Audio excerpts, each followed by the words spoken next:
di Indonesia. Ada tingkah laku atau kepribadian sebagai pencetus serangan jantung. Jadi sakit jantung ini nggak langsung orang itu langsung kena jantung, nggak ada apa-apa langsung kena penyakit jantung gitu aja ya, enggak, ada pencetusnya. Jadi pencetusnya itu adalah karena sering memendam emosi atau rasa marah yang besar. Jadi orang itu kalau sering marahnya dikeluarkan itu nanti menyebabkan penyakit jantung koroner. Kalau marahnya itu disimpan nanti menyebabkan sesak napas. Ya, katupnya nanti bermasalah ya. Katup jantungnya itu bermasalah. Jadi sering memendam emosi atau rasa marah yang besar. Terus yang kedua, egois dan selalu memaksakan keinginan ataupun pendapat terhadap orang lain. Terus yang ketiga, keyakinan yang berlebihan pada diri sendiri dan menyombongkan diri. Itulah dari penyebab penyakit jantung. Jadi solusinya ya memperbaiki perilaku dan juga hal-hal yang berhubungan dengan pemicunya. Misalnya jika memiliki amarah ya terhadap seseorang, ya hendaknya ya dilupakan saja. Atau gini aja ya, misalnya yang menyebabkan dia marah itu apa? Harus dicari. Misalnya yang menyebabkan dia marah itu pasangannya ini sering nyelonong ya, kalau lagi ngomong dengan anaknya, terus suaminya nih sering nyelonong, omongan nyindir-nyindir lah istilahnya, itu nggak suka ya harus disampaikan, Pak, saya kalau lagi ngomong dengan anak saya sampai itu jangan nyelonong ngomong ya, jangan ikut-ikutan. Jadi setelah selesai ngomong dengan anak saya baru ngomong, jadi jangan langsung dicampur-campurin, saya nggak suka. Nah itu harus disampaikan. Kalau nggak disampaikan ya pasangan kita ini ya nggak ngerti.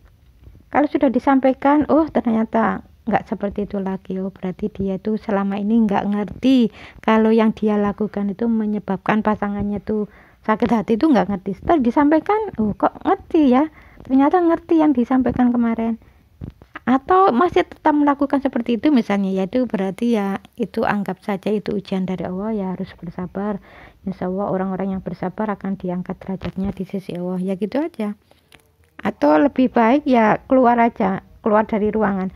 Misalnya ada orang yang jengkelin, yang buat kita marah ya, keluar saja dari ruangan itu dan baca istighfar sebanyak-banyaknya, mohon ampun. Jadi ada hal-hal yang memang yang berhubungan dengan pemicunya. Jadi jantung ini ya nggak langsung orang itu nggak ada sebab-musabab langsung masuk rumah sakit, ya ada sebab-musababnya. Solusinya ya memperbaiki perilaku dan juga hal-hal yang berhubungan dengan pemicunya itu. Ya misalnya jika memiliki amarah terhadap seseorang, hendaknya dilupakan ya. Ada cara-cara yang baik sebetulnya, dan jangan marah-marah. Cara-cara yang baik ya seperti itu tadi, disampaikan biar ngerti pasangan kita ini. Saya tuh nggak suka kalau kamu masuk rumah nggak pakai sendal dalam, sendal dari luar turun dimasukkan ke rumah, nggak ganti sendal dalam rumah, tapi sendal yang di luar rumah dipakai terus, saya nggak suka. Nah harus disampaikan seperti itu.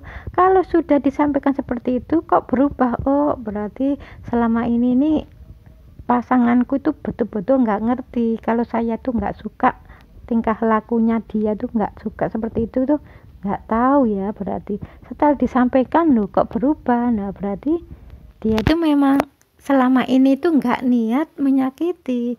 Tapi kalau masih tetap seperti itu, sandal luar dan dalam terus dipakai terus, ya bisa saja itu ujian dari Allah yang sabar ya, yang insya Allah tidak lama. Mohonkan ampun ya Allah jika selama ini aku sering melakukan seperti pasanganku itu melakukannya dulu sebelum menikah. Waktu mulai balik sering melakukan seperti itu, kalau masuk rumah pakai sandal. Akhirnya sekarang dibalas oleh Allah, punya pasangan kalau masuk rumah pakai sandal, padahal baru depa langsung masuk aja ya, seperti itu. Itu sebagai ujian atau bisa juga sebagai peringatan kalau dulu kamu itu ya seperti itu, sering bikin jengkel orang tuamu, sekarang dibalas oleh Allah pasanganmu itu seperti itu. Ibumu itu dulu habis ngepel, kamu itu langsung nyelonong pakai sendal. Nah, sekarang kamu itu ngepel, istrimu masuk nyelonong, masih dalam keadaan lantainya masih basah, langsung nyelonong masuk. Nah, diperlihatkan seperti itu, ya bisa saja seperti itu. Jadi harus menghargai orang lain. Memang kita ini kadang-kadang nggak sadar kalau kita ini mengundang penyakit. Marah, emosi yang tertahan ya, iri, dengki, dan juga sifat-sifat yang nggak baik itu sebetulnya ya menimbulkan dampak terutama pada pikiran kita. Ini biasanya berbagai gejala penyakit itu bermunculan tuh ya disebabkan karena sering kali mengundang tapi nggak sadar. Melakukan perilaku yang nggak baik itu kan sama dengan mengundang penyakit.